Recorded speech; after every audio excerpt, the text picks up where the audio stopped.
こんにちは、タビエルの庭です。長野県信州高山温泉郷山田温泉の風景館に泊まってまいりました。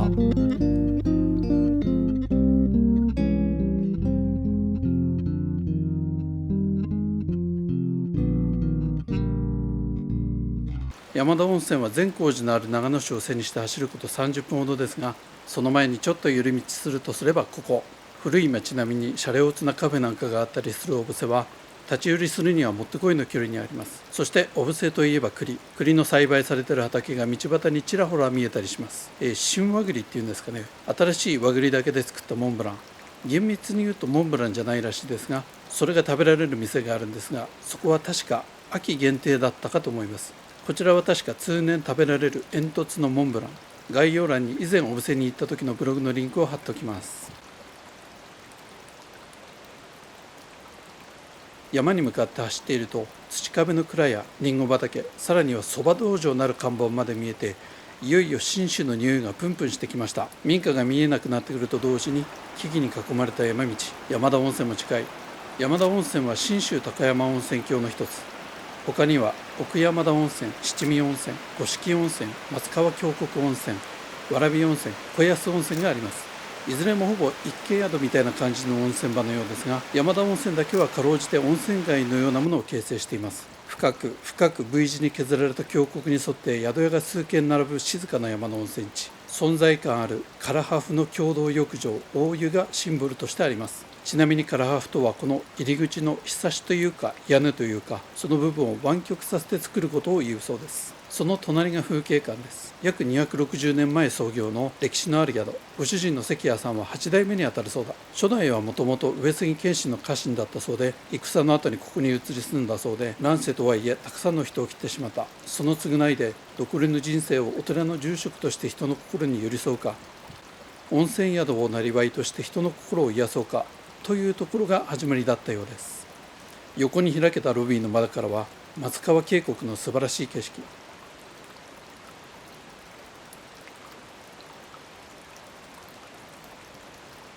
純温泉協会の盾がフロントに飾られていました。友人のグッチさんこと山口隆さんが始めた協会で、全国の温泉の優れた湯使いに対する認証制度なんですよ。チェックインの後は貸し切り風呂の予約です。希望の時間をスケジュール台帳に書き込みます。無料で40分利用できますよ。角型と丸型があって結構迷うと思いますが、個人的には広い湯船の角型を選ぶか、見晴らしの良い丸型を選ぶかという選び方になると思います。基本的に貸し切り風呂は1泊につきどちらか一方を1回利用できるというものですが、それほど厳密なルールではないようで、たまにスケジュール帳を覗いてみてください。空きがありましたらフロントに相談すると気軽にもう1回入らせてもらえるんじゃないかなと思います。その後はラウンジでゆっくりフリードリンクをいただきましょう。一見して大型旅館に感じるかもしれませんで、実際以前は40室あったそうですが、今は20室前後で営業しているようです。ですのでかなりゆったりした空間です。目の前は壁のような対岸の山、鳥の飛んでる姿を上から眺めるというちょっと変わった体験ができます。右手に少し見える和風の棟は美空ひばりさんなどの著名人も泊まったことがあるようですよ。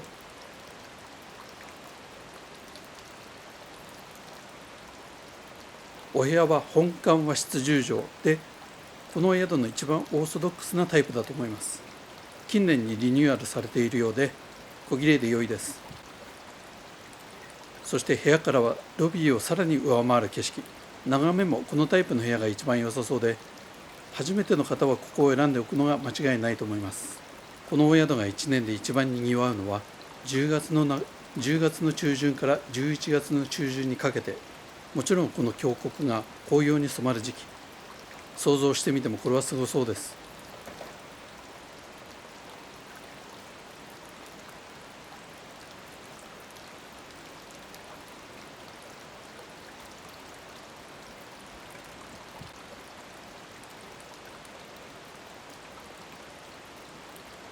大浴場へ向かいましょう。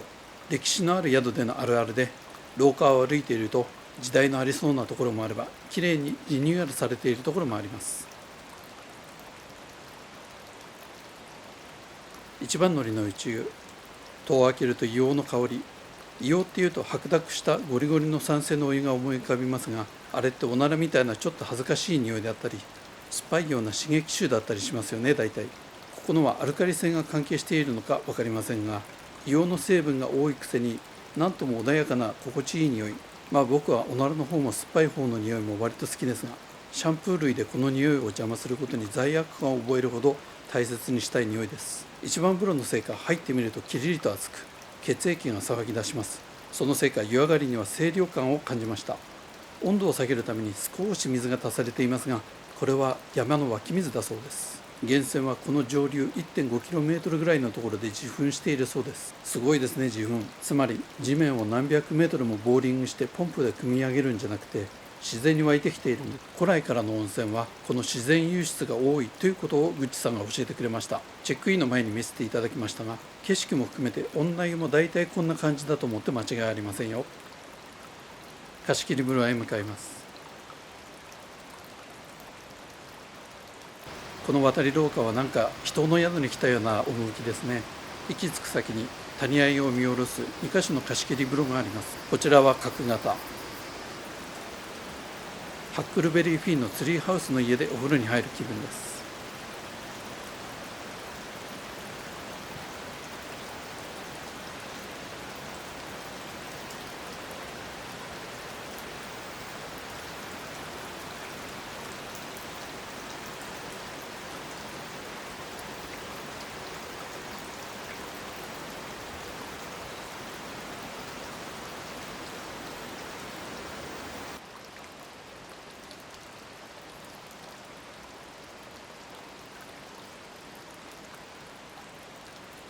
下がったところが丸型。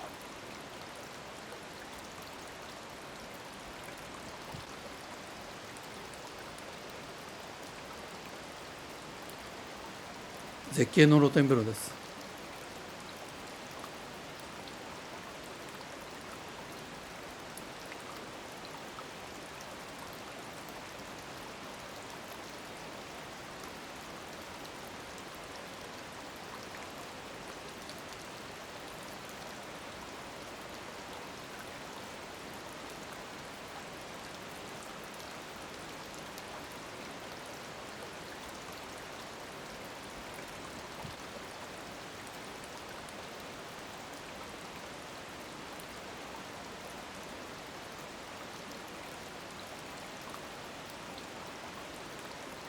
なぜか分かりませんけども、大浴場よりもお湯の良さはこちらの方がよく感じました。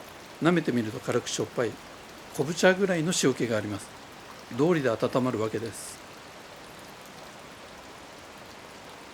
さて夕食です。料理はおおむね手作りだそうで、しかもこの周辺で採れる食材をなるべく使おうということのようです。嬉しいですね。やっぱり旅に出る理由の一つは、その土地その土地の味を味わってみたいということがあるわけですから。梅酒の食前酒からスタート。秋の序盤を感じる前菜。何気なく口に運んだ茶色いやつが無性にうまく、思わずメニューを見たのは信州牛ワイン煮でした。以前泊まった時に井筒ワイン、長野のワイナリーですね。井筒ワインが食前酒として出ていて、これがめちゃめちゃ美味しかったから、今回は飲み物としてオーダー。ゼンマイや栗などの白あえ。お作りは信州サーモンとイワナ。どちらもうまい具合に熟成したような味でとてもうまかったです。ワンモノは松茸と卵豆腐のお吸い物。この辺りは松茸も特産なんでしょうかね。道の駅みたいなところで地物が結構売られていました。こちらは信州プレミアム牛。宿の料理コースは主に2タイプで、その違いはこの牛肉がついているかいないかということのようです。今回は信州牛がついている贅沢ご飯プランで宿泊しています。めちゃめちゃジューシーです。ブルーベリーの塩、そして醤油が用意されていましたが、油がたっぷりなお肉なのでわさびを乗っけて醤油でというのが抜群にうまかったです。実はこのジューシーなお肉以上に印象深かったのが今から続く2品なんです。おぶせなす味噌田楽、超絶うまかったです。そして鍋物の信州豚米麹鍋、2つに共通しているもの分かりますか？正解です。味噌なんです。見た目どうしても旅館の料理でよく見かけるやつって思っちゃうじゃないですか。でも食べてみると味噌のうまさが全然違います。聞いてみるとこれ自家製の味噌だそうで、お宿の向かいの建屋で木の樽で仕込んで2年寝かせたものだそうです。角の取れた熟成のうまさです。ご飯は松茸のとろろをかけて、どうやらこのとろろ飯はこの宿のプチ名物となっているようで、前回泊まった時はまた別の味付けだったと思います。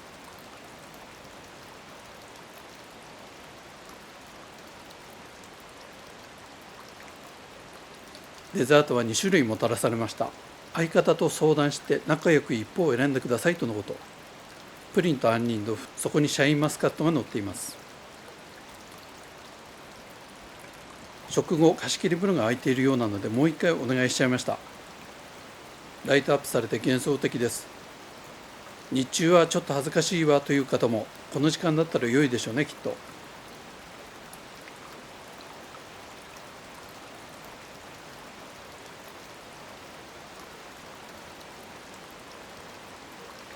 おやすみなさい。おはようございます。早起きしたので共同浴場滝の湯へ行ってみました。お宿で鍵をもらっていきます。大湯とはまた別の地元の方と宿泊者のみが利用できる共同浴場です。どうやら貸し切りです。暑い。罰ゲームとしても成り立たないぐらい暑い。でも水を足したら風呂の主みたいな人に怒られないかと思い頑張りました。無理でした。手ですくって体に振りかけるのが精一杯。高3です。朝食はニジマスの甘露に信州ハーブ鶏の塩麹焼き、自家製卵焼きなどなど、口当たりとろっとした小布施の牛乳から作るカスピ海ヨーグルト、信州米豚って呼ぶんですかね、信州米豚薬膳風鍋には珍しそうなキノコ類がいくつか、リンゴジュースをベースにしたこんにゃく朝カレー、朝食までなかなかの充実ぶりでした。今思い浮かぶのは宿から見下ろした谷の絶景でした。峡谷を埋め尽くす圧倒的な、そして整然とした木々たちの立ち姿。人間の手では作り出さないものに会いたくなってあの地へ行ったんだなと思います。この峡谷の凄さ、そして微生物の力によって生み出されるうまい味噌、そして温泉は人間がどう頑張っても作り出せないものというグッチさんの言葉にもつながります。そのお湯は記録のあるところまで遡ると600年ほど前になるそうです。やがて山道の街道を歩いてきた人々が湯小屋で一時汗を流すようになった。それが山田温泉の起源らしいですね。そしてその湯が時を超えて湯船に満たされているありがたさ。